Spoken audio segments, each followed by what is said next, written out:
I feel like there's someone in this room that if God gave you all of the steps right now, that you would feel more in control than you actually are. When you go anyway, it is a sign to God that I don't have to have all of the answers. I just want to be where you tell me I am supposed to be.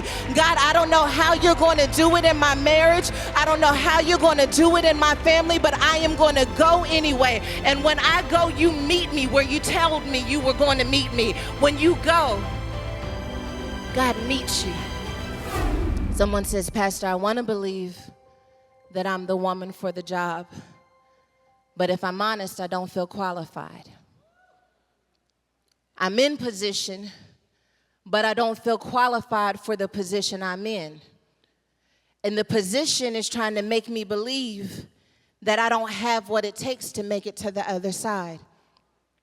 And for a moment, I want to glean some wisdom from Mary that I hope can help you in the position that God has placed you in. Because if we remember, God doesn't make mistakes. And if he called you into that position, no matter how overwhelming the position is, it's because he believes that you are the woman for the job. And so our task then becomes to ask God, what is it that you know about me that would have you place me in this position? Because if you place me in this position, then you know something about me that I don't know yet. And sometimes our greatest prayer should be, God, would you open up my eyes so that I can see who I am supposed to be in your kingdom, that I would not compare myself to everything that came before me or the things coming up behind me, but that I would trust that you place me in this position because no one else could do it like me but me. Mary teaches us that the most powerful thing that any of us can do when we have this feeling is to go anyway. Yeah. So Mary doesn't feel qualified, but she goes anyway. She goes not knowing how she's supposed to take this baby and turn it into a king. When the angel of the Lord appears to Mary, he tells Mary everything that that child is going to be. But she doesn't receive the promise in the form that God said that it was going to end up in. God, help me to say it. There are moments when we receive something from God that doesn't look like where it's going to end. Oh, I feel like that's a word for somebody. That you're looking at the baby, wondering how the baby is going to become king. You're looking at the small thing, trying to figure out how is that ever going to become the big thing. God, you told me that I would be the one that would break the generational curse, but right now I look like every other generation that came before me. How am I going to take this small thing and turn it into a big thing? God, you told me that you would bless my business, but I can't even get the financing I need. God says, I didn't give it to you in the form that it's going to end up in. I gave it to you in the form that would grow you up into the person who could raise it into everything that it could be. I feel like somebody's got to get that down in your spirit. Do not despise the days of small beginnings, that it started off small so that you could grow with it. Because when you grow with it, it grows you up. When you grow with it, it grows you up. And so Mary teaches us the power of going anyway. She questions her ability initially, but ultimately, she chooses to trust God's plan for her life. Mary chose to just go anyway. Sometimes you have to just go anyway. God gives you what you need as you go. And sometimes we want all of the answers, and God, I want to know how you're going to do it. I'm not saying I won't go. I'm just saying, can you tell me exactly how it's going to happen? And God says, I'll tell you how it's going to happen when you start moving. Because God is looking for someone who he can order steps along the way.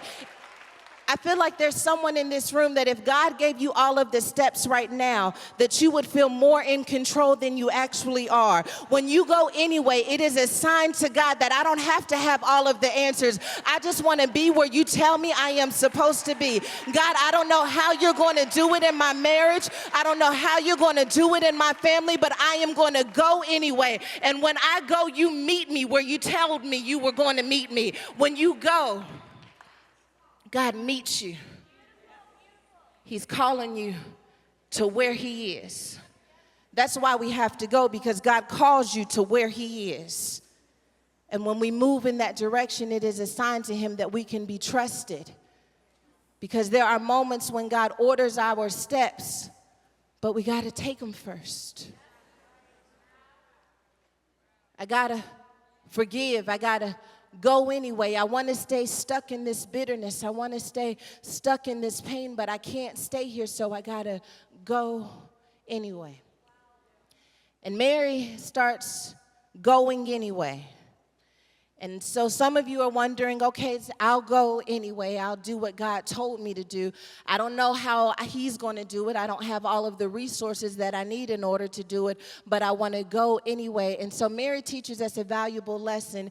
And if you're taking notes, I want you to write this down, because what Mary teaches us in those moments where we have to go anyway is that the power in going starts with you using what you know.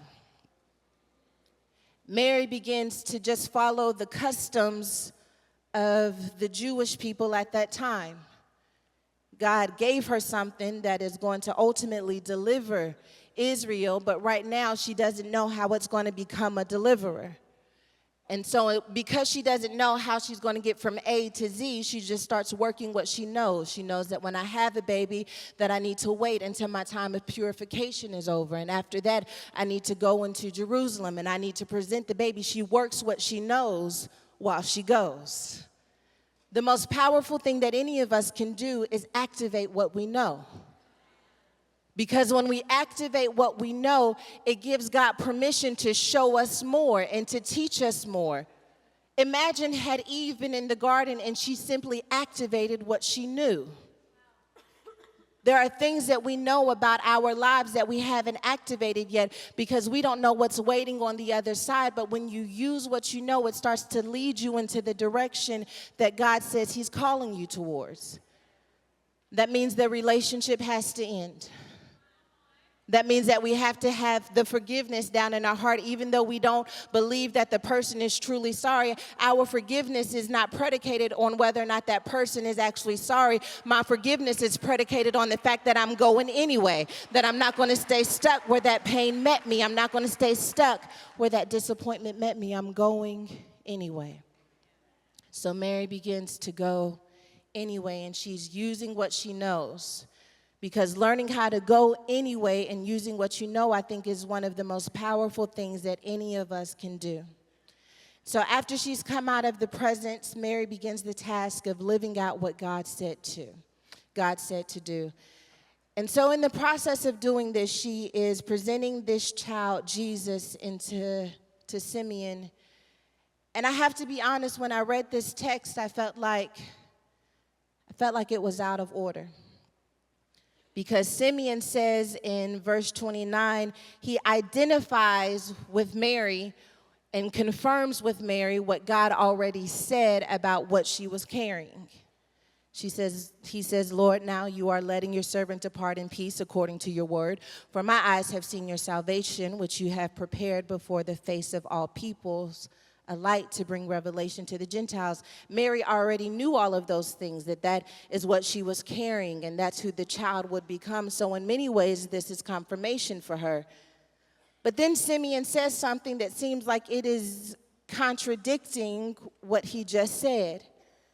Because he says, behold, this child is destined for the fall and rising of many in Israel, and for a sign which will be spoken against. Yes, a sword will pierce through your own soul. When the angel of the Lord came, he didn't say nothing about no swords. Let's see, Ebonics version slipping out again. God, when you gave me the promise, when you told me what I was carrying, when you told me who I would become, when you told me I was fearfully and wonderfully made, when you told me that all things were going to work together for my good, you didn't tell me about the swords that were going to be a part of the journey. This feels like a contradiction from what you said. I don't know if anyone else in this room has ever been in a position where God made you a promise, but then a sword came and the sword didn't look like the promise, and the trauma didn't look like the promise, and the bankruptcy didn't look like the promise. God, how am I supposed to lay hold of the promise with a sword piercing through my soul? I felt like Simeon should have given the bad news first and then the good news. I felt like he should have said, all of these things are going to happen, but he's going to be resurrected and everything's going to be okay in the end. But for some reason, it doesn't work like that. He gives the revelation and the promise first, and then he gives the process afterwards. Because it is not on Simeon to remind you what the promise is. It is on us to remember what the promise is in the middle of the process. When I was studying, all I could hear was God said, I put the but first. I put that thing that you thought should be the but at the end of the bad news, I said it first.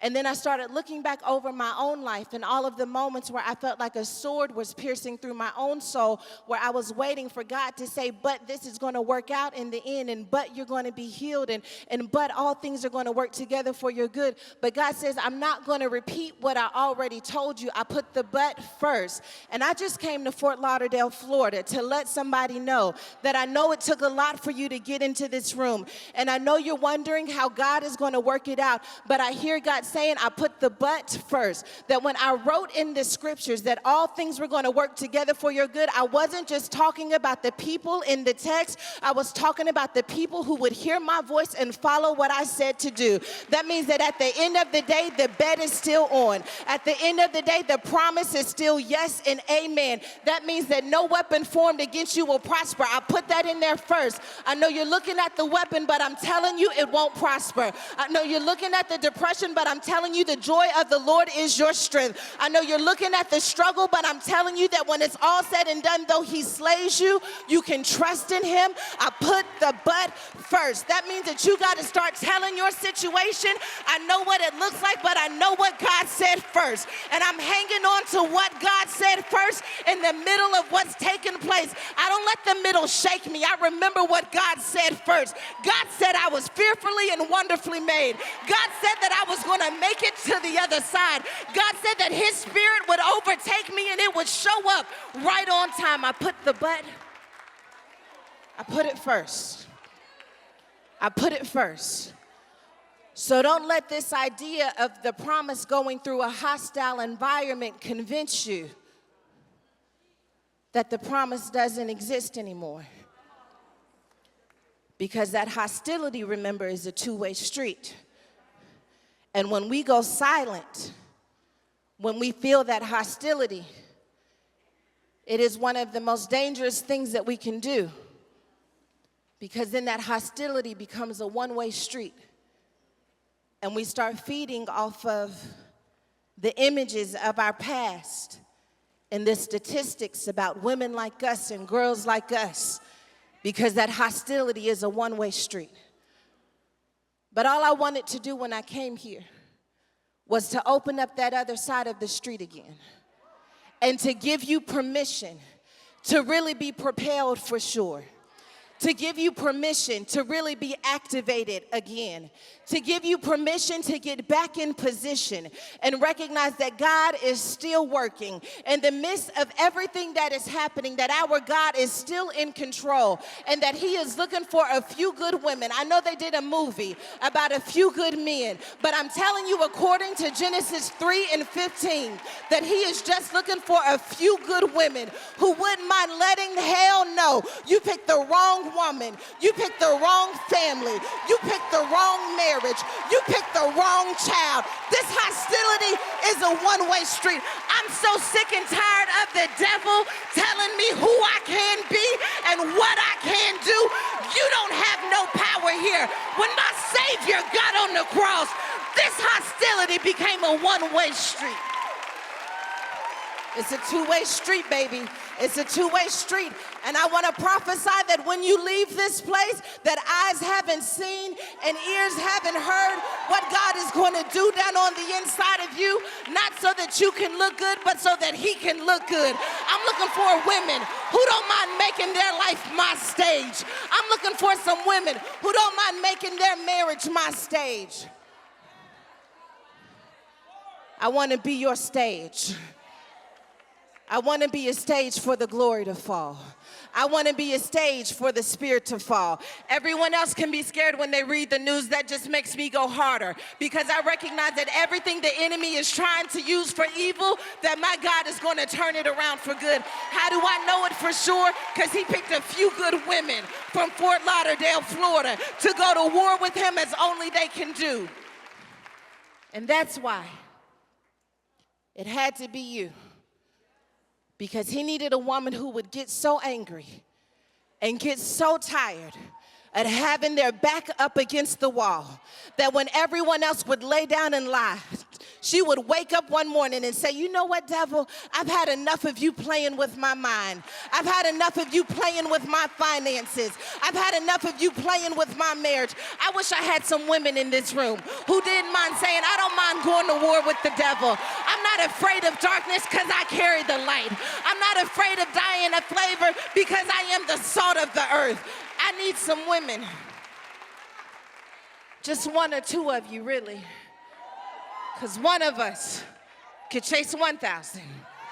Two of us could chase 10,000. I wonder if 100 of us got together in this room and decided that the days of women being oppressed and silent are over. That I've got something to prophesy over these dry bones. And I won't close my mouth until everything that God has put in me comes out of me like fire. Shut up in my bones. They gonna make me preach in Fort Lauderdale, Florida. I promised I wasn't gonna preach, but now I'm starting to feel like it's some devils in this room. And I came to run some devils out of Florida. I came to run depression out of Florida. I came to make a woman get back in position and to take her rightful place as a woman who has victory over the enemy. I got victory over that. I've got victory over addiction. I've got victory over cancer. I've got victory over everything that's been happening in my family. I've got victory over suicidal thoughts. I got victory over that. I know it doesn't look like victory. I'm telling you where it's going to end. You're looking at the middle, but I'm listening to what God said first. God said I was going to come out of this. God said that this thing wasn't going to take me out. I'm prophesying.